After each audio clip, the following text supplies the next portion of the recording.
एक छोटे से शहर में एक पुराना और विख्यात होटल था जिसका नाम मेहतर महल था। यह होटल शहरीय क्षेत्र से थोड़ा दूर शांत जंगल के पास स्थित था और अपने समय का सबसे आलीशान होटल हुआ करता था। इसकी वास्तुशैली, अंदर की सजावट और वहाँ की सेवाएं यहाँ आने वाले हर व्यक्ति को मंत्रमुग्ध कर देती थीं। परंतु सालों पहले एक बुरी घटना ने इस होटल को भूथा बना दिया। लोग कहते थे कि इस होटल में एक परिवार की आत्माएं भटकती हैं, जिन्होंने यहीं अपनी जान गंवाई थी।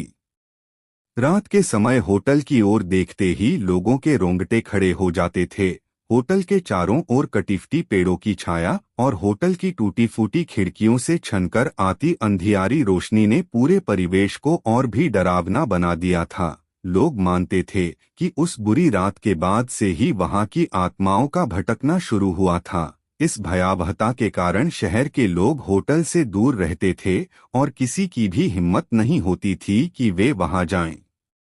लेकिन एक समय ऐसा आया जब शहर के कुछ युवा उत्साही इस रहस्य को सुलझाने का निर्णय लिया। उनके मंडल का नेता था रवि, एक साहसी और होशियार युवक जिसे डर का मतलब नहीं पता था। रवि ने अपने 3 दोस्तों रोहन, सीमा और आरती के साथ इस भूथा होटल का दौरा करने का फैसला किया। उन्होंने तय किया कि वे उन घटनाओं की सच्चाई जानने के लिए होटल में एक रात बिताएंगे।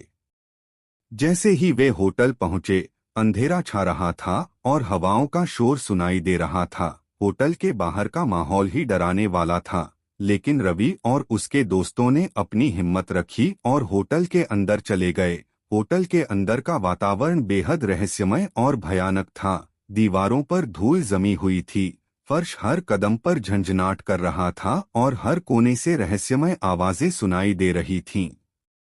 उन्होंने रिसेप्शन हॉल में प्रवेश किया और वहां की हालत देखकर चौंक गए। पुराने फर्नीचर, टूटी हुई टेबल्स और धूल भरे काउंटर, वहां लगे पुराने चित्रों में होटल के सुखद दिनों की झलक मिलती थी। अचानक रवि को महसूस हुआ जैसे कोई उन्हें देख रहा हो। उसने अपने दोस्तों को शांत रहने के लिए कहा और मुख्य हॉल में आगे बढ़ने का सुझाव दिया।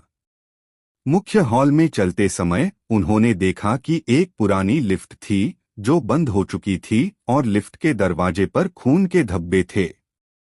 दीवारों पर लगे चित्रों में होटल के स्वर्णिम दिनों की यादें ताजा हो रही थीं, जब यह जगह जीवन और हंसी खुशी से भरपूर थी। लेकिन अब यह केवल भूतों की कहानियों और डरावनी घटनाओं का केंद्र बन चुका था। अचानक से किसी ने एक ठंडी हवा का झटका महसूस किया और उन्हें एक परछाई दिखी। यह भूत की परछाई थी। भूत की आवाज में डरावनी ध्वनियां थीं। तुम लोग यहाँ क्यों आए हो? यह स्थान शापित है, रवि ने हिम्मत से कहा। हम यहाँ सच्चाई जानने और तुम्हारी आत्माओं को शांति दिलाने आए हैं। तुम कौन हो और तुम्हारी आत्माओं को शांति क्यों नहीं मिल रही? भूत ने भारी आवाज में कहा। मैं इस होटल का मालिक था। मैंने और मेरे परिवार ने यकीन किया कि हम यहाँ हमेशा सुरक्षित रहेंगे, लेकिन एक रात कुछ डाकू आए और हम सबको मार डाला। हमारी आत्माएं तब से लेकर अब तक यहीं भटक रही हैं। हमें न्याय चाहिए। रवि ने वादा किया कि वह इस घटना का पर्दाफाश करेगा और उनको न्याय दिलाएगा। अगले दिन उन चारों दोस्तों ने शहर के लोगों को पूरी सच्चाई बताई और पुलिस को सबूत दिए।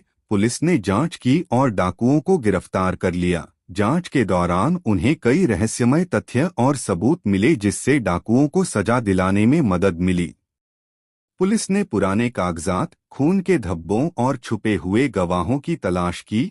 पुलिस की जांच के बाद डाकुओं को पैसों के लालच में इन मासूम लोगों की हत्या करने का दोषी पाया गया। तब जाकर उन आत्माओं को शांति मिली और वे हमेशा के लिए मुक्त हो गईं।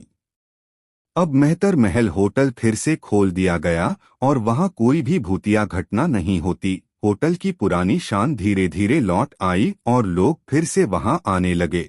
रवि और उसके दोस्तों की बहादुरी की हर जगह सराहना हुई और शहर के लोग अब इस होटल को देखकर डरते नहीं थे।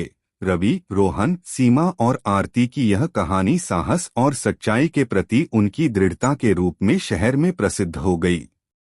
मेहतर महल अब न केवल एक आलीशान होटल था, बल्कि एक ऐतिहासिक स्थल भी बन गया जहां लोग इस होटल की भूतिया कहानियों को सुनते और रवि और उसके दोस्तों की बहादुरी को सराहते। उन चारों दोस्तों का ऐसा मानना था कि उन्होंने न केवल एक रहस्य सुलझाया बल्कि एक परिवार को न्याय दिलाकर उनके आत्माओं को हमेशा के लिए मुक्त कर दिया।